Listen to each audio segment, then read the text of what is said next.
Assalamualaikum warahmatullahi wabarakatuh. Selamat pagi anak-anak semuanya. Semoga kalian di rumah tetap sehat-sehat selalu. Pagi ini kita akan melanjutkan pembelajaran kita yang minggu kemarin kita sudah mempelajari tentang negara-negara yang ada di ASEAN.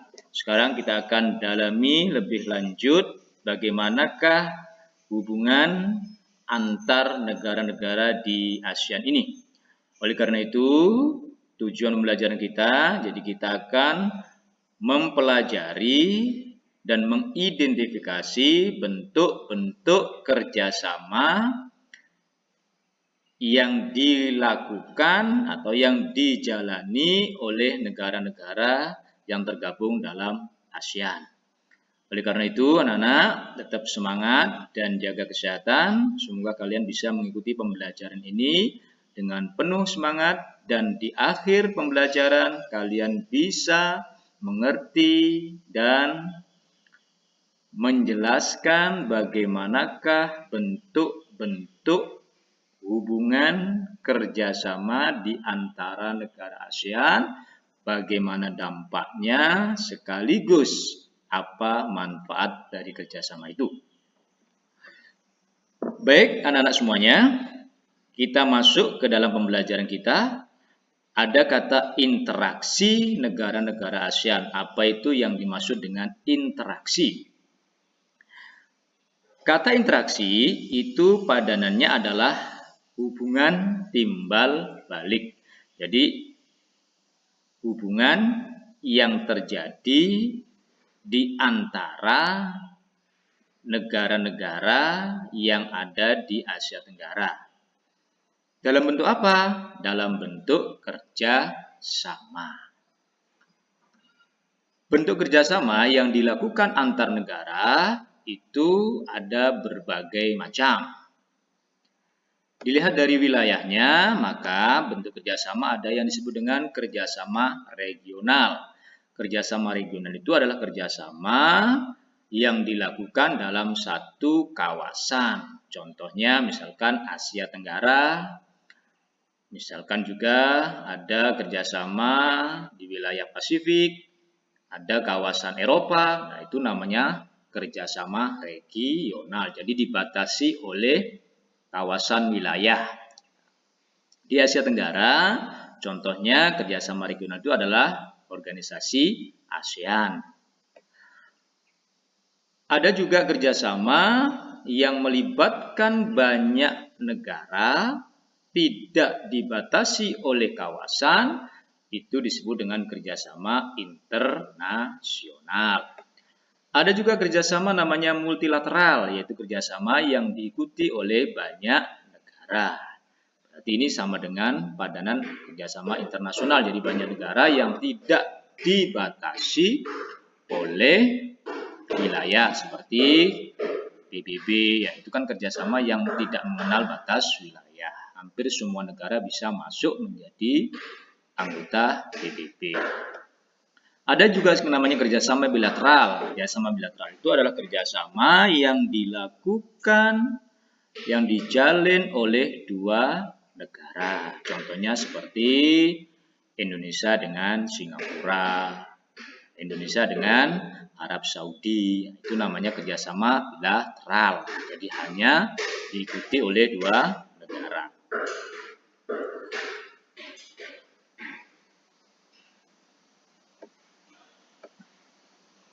Nah, faktor pendorong. Apa sih yang menyebabkan antar negara itu melakukan kerjasama? Ada banyak faktor yang bisa menyebabkan, diantaranya yaitu adanya kesamaan sumber daya alam. Jadi negara-negara yang memiliki sumber daya alam yang sama, ini membangun kerjasama untuk apa? Agar tidak terjadi saling bersaing, terutama dalam hal nanti mengekspor, sehingga terjadi persaingan harga. Nah, untuk menghindari persaingan harga inilah kemudian membentuk kerjasama. Contohnya misalkan OPEC. OPEC itu adalah kerjasama yang dilakukan oleh negara-negara yang memiliki sumber daya alam berupa minyak. Jadi namanya organisasi pengekspor minyak. Jadi sumber daya alamnya sama. Sehingga dengan adanya OPEC maka tidak ada saling menjatuhkan harga minyak di dunia.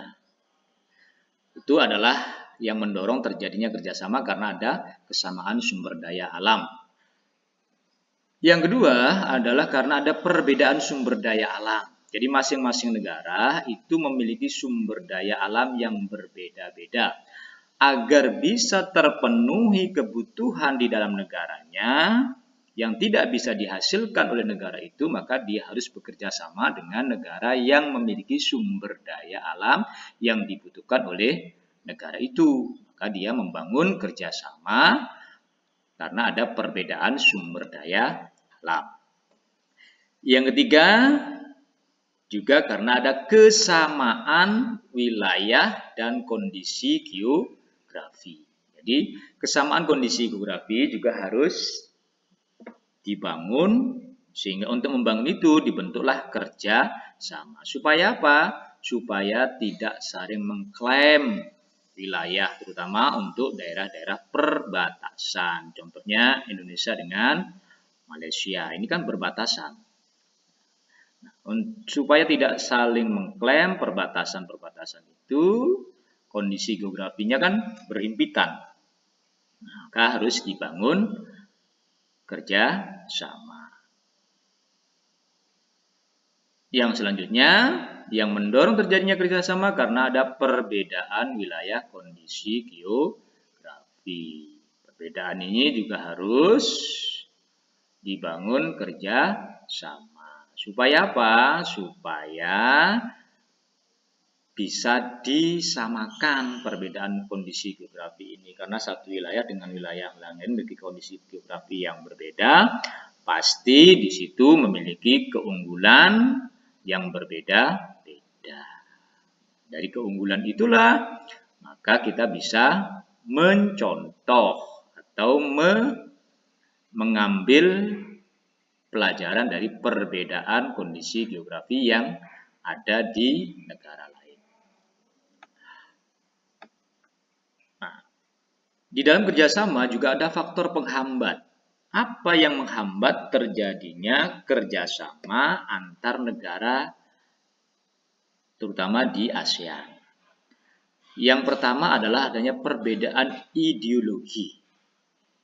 Ideologi itu adalah sesuatu gagasan yang dianggap sebagai dasar sebuah negara.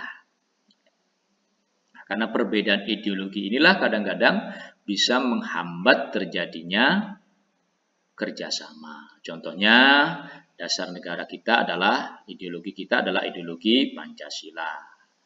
Nah, ini ideologi Pancasila itu kadang-kadang tidak mau bersentuhan dengan namanya negara-negara yang pahamnya ideologinya liberal atau ideologi komunis. Ya.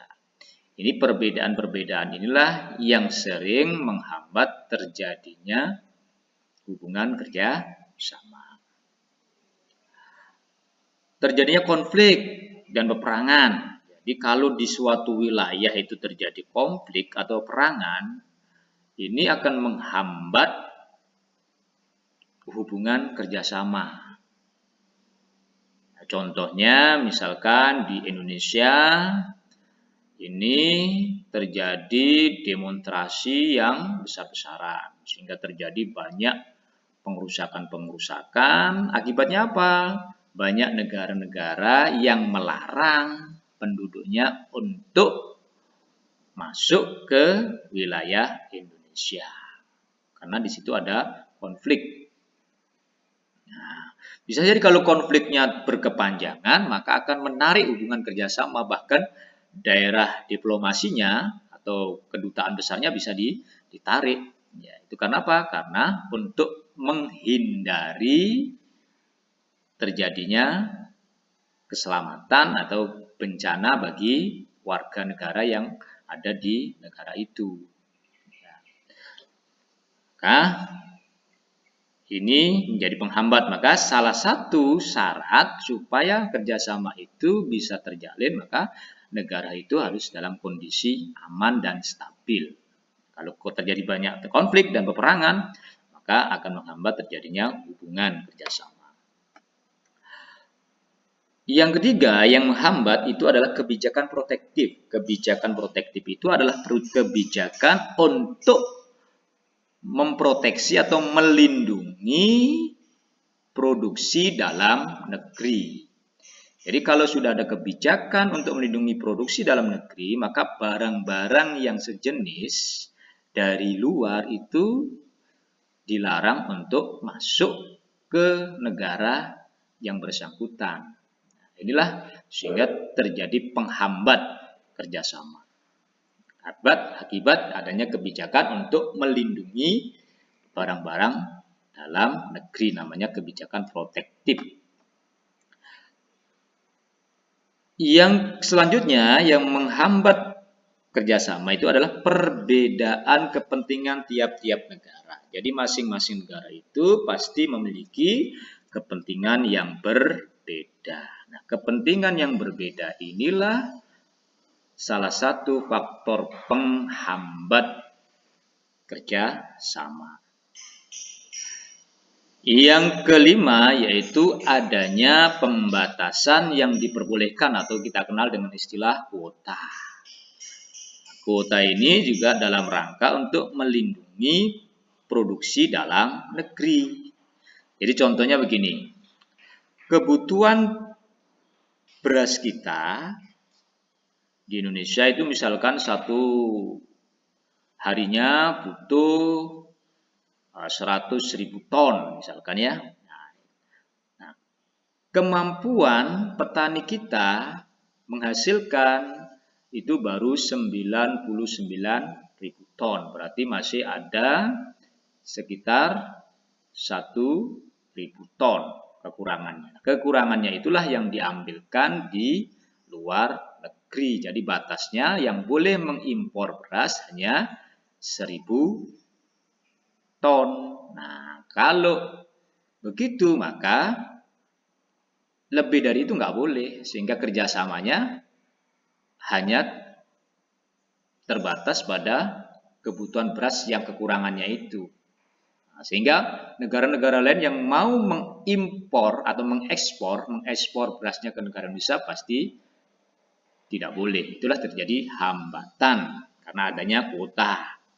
Nah, yang terjadi itu misalkan jamaah haji. Kita sering bertanya itu, kenapa sih orang mau haji kok nggak bisa, kok lama nunggunya? Karena Arab Saudi memberlakukan namanya kuota. Batas yang diperbolehkan untuk berangkat ke Arab Saudi atau ke Mekah. Itu sudah diberikan kita, sehingga nggak boleh lebih. Nah, sehingga kita nggak boleh memaksakan diri. Ya, itu namanya, ya, ini hambatan ya. Yang keenam yaitu adanya politik dumping. Apa itu politik dumping? Politik dumping itu adalah memberlakukan harga di luar negeri lebih murah dibanding dengan di dalam negeri. Misalkan kita mau jualan sepatu, namanya sepatu yang merek X. Kalau kita jual di dalam negeri kita, itu misalkan harganya 200. Jual di luar negeri harganya 100. Itu namanya politik dumping. Jadi harga ke luar negeri lebih murah dibanding di dalam negeri. Ini tujuannya apa? Tujuannya adalah untuk merusak pasaran. Setelah pasaran rusak, maka dia bisa menguasai pasarannya itu. Jadi tujuannya adalah untuk menghancurkan. Dan kalau sudah hancur baru dia akan berkuasa terhadap produk itu. Ini dilarang oleh dunia. Kalau tahu negara yang dikenain politik dumping pasti akan mengajukan ke WTO. Nanti akan WTO memberikan sanksi kepada negara yang memberlakukan politik dumping ini. Ya, maka ini hambatan ya, sehingga terjadi hambatan kerjasama. Bidang-bidang kerjasama yang dilakukan di ASEAN itu diantaranya ada bidang sosial dan budaya. Bidang sosial dan budaya ini diantaranya bidang pembangunan sosial dengan menekankan kesejahteraan golongan berpendapatan rendah, perluasan kesempatan kerja, pembayaran upah yang wajar. Jadi ini untuk melindungi tenaga-tenaga kerja yang bekerja di luar negeri supaya memiliki kesempatan bekerja dan mendapatkan upah yang wajar. Yang kedua, membantu kepada kaum wanita dan pemuda dalam usaha-usaha pembangunan. Jadi ini lebih menekankan bagaimana meningkatkan kualitas sumber daya manusia, terutama kaum wanita dan pemuda, supaya dia memiliki kualitas untuk bisa berusaha. Yang ketiga, menanggulangi masalah-masalah perkembangan penduduk. Yang keempat, pengembangan sumber daya manusia. Yang kelima, peningkatan kesejahteraan. Keenam, program peningkatan kesehatan, terutama makanan dan obat-obatan, seperti yang saat ini sedang terjadi namanya virus corona.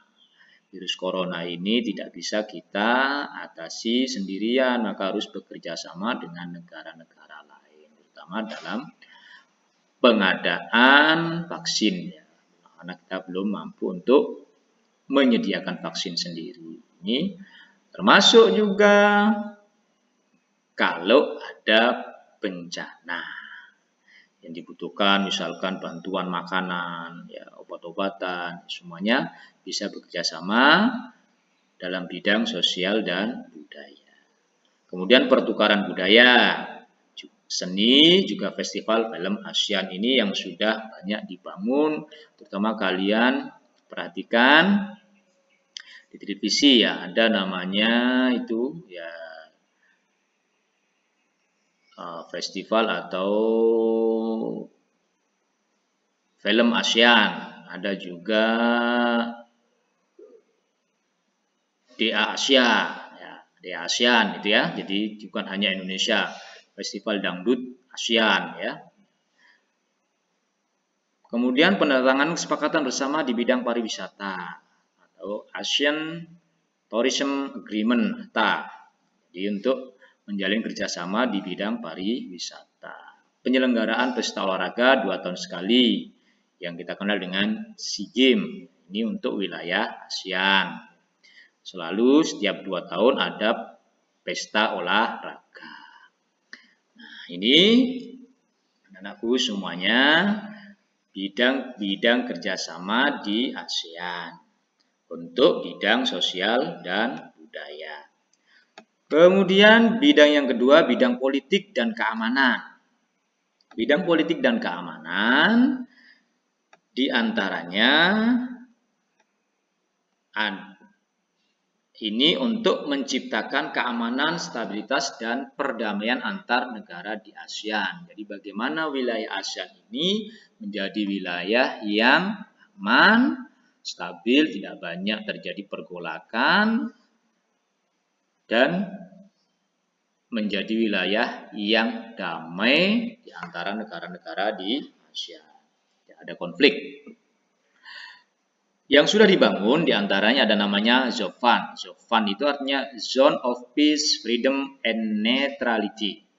Yaitu suatu kawasan atau wilayah yang damai, bebas, dan netral. Nah, contohnya seperti mengadakan perjanjian ekstradisi. Jadi kalau ada kejahatan yang dilakukan di suatu negara, kemudian penjahatnya itu lari, kemudian ketangkep di negara itu, maka negara itu akan menyerahkan kepada penjahat itu kepada negara asalnya di mana dia melakukan kejahatan. Ini sudah dibangun. Jadi tidak ada istilah melarikan diri terus nggak ketangkep. Ya. Kalau ketangkap di sana akan diserahkan. Banyak juga orang-orang yang sudah melakukan kejahatan-kejahatan di negara kemudian mencoba untuk kabur ke luar negeri. Karena sudah dibangun ada namanya Interpol ya, kerjasama polisi internasional. Itu salah satu bentuk kerjasama Zone of Peace, Freedom, and Neutrality. Yang kedua yaitu membangun traktat persahabatan dan kerjasama atau Tax Treaty of Amity and Cooperation in Southeast Asian. Yang kedua yaitu membangun wilayah ASEAN yang bebas nuklir atau SANWWV ya. Kemudian yang keempat MLAT, ini adalah bantuan hukum timbal balik di bidang pidana. Misalkan ada TKI kita yang mengalami permasalahan pidana di negara Malaysia misalkan ya, kita bisa melakukan bantuan hukum timbal balik ya. Jadi bisa menunjuk pengacara di sana ya. Ini adalah dalam bentuk hubungan kerjasama di bidang politik dan keamanan. Kemudian yang kelima bentuknya ACCT atau ACCT, pemberantasan terorisme. Ini teroris ini. Jadi teroris ini wilayahnya kan sudah mendunia ya, ASEAN. Ini harus dibangun kerjasama bagaimana wilayah ASEAN itu bebas dari teroris. Ada kerjasama pemberantasan terorisme. Kemudian ada pertemuan para menteri pertahanan untuk membangun, untuk membicarakan masalah keamanan dan stabilitas serta perdamaian di kawasan Asia Tenggara. Harus bertemu menteri-menteri pertahanan. Yang ketujuh menyelesaikan sengketa Laut Cina Selatan. Di Laut Cina Selatan ini banyak diklaim ya, baik oleh negara Cina sendiri, kemudian wilayah-wilayah perbatasan. Misalkan antara Indonesia dengan Malaysia, itu kan perbatasannya ada Laut Cina. Kemudian Malaysia dengan Filipina ya, dengan Thailand ya. Ini ada penyelesaian sengketa Laut Cina. Kemudian kerjasama pemberantasan kejahatan lintas negara. Ini yang paling marak. Terutama yang sering kita dengar yaitu terjadi pembajakan kapal-kapal Indonesia yang melintas ke Laut Sulawesi atau Laut Sulu. Itu sering dibajak atau dirampok oleh penjahat-penjahat yang kemudian melarikan diri ke Filipina. Nah, ini harus ada kerjasama bagaimana bisa memberantas kejahatan lintas negara. Kerjasama bidang hukum, migrasi, dan konsuleran. Ini masalah hukum, masalah migrasi. Migrasi itu artinya keluar masuknya penduduk antar negara dan konsuler konsultasi di wilayah negara lain. Ya, itulah beberapa bidang politik dan keamanan. Kemudian bidang ekonomi. Ini dibangun namanya AFTA, Asia Free Trade Area, yaitu kawasan perdagangan bebas di Asia Tenggara. Atau dikenal dengan MEA, Masyarakat Ekonomi ASEAN. Ini sudah dilaksanakan di bidang ekonomi. Kemudian bidang pendidikan. Ada forum konsultasi atau pertemuan guru-guru Asia Tenggara. Kemudian ada beasiswa antar negara di ASEAN. Ada juga untuk mengukur kemampuan pelajar-pelajar ASEAN, ada namanya Olimpiade di bidang pendidikan atau OSN ya, tapi OSN tingkat ASEAN. Ya, jadi ini sering dilaksanakan di bidang pendidikan. Inilah beberapa bidang yang terkait dengan kerjasama yang dilakukan di wilayah Asia Tenggara. Oke, pembelajaran ini kita cukupkan sampai di sini. Besok baru kita lanjutkan ke pengaruh kerjasama. Bagaimana kerjasama yang sudah dilakukan itu berpengaruh terhadap kehidupan di Asia Tenggara. Nanti setelah ini kalian coba taruh pengetahuan kalian di CBT. Seberapa kalian sudah mempelajari apa yang sudah Bapak sampaikan ini. Kurang lebihnya mohon maaf, saya akhiri. Wassalamualaikum warahmatullahi wabarakatuh.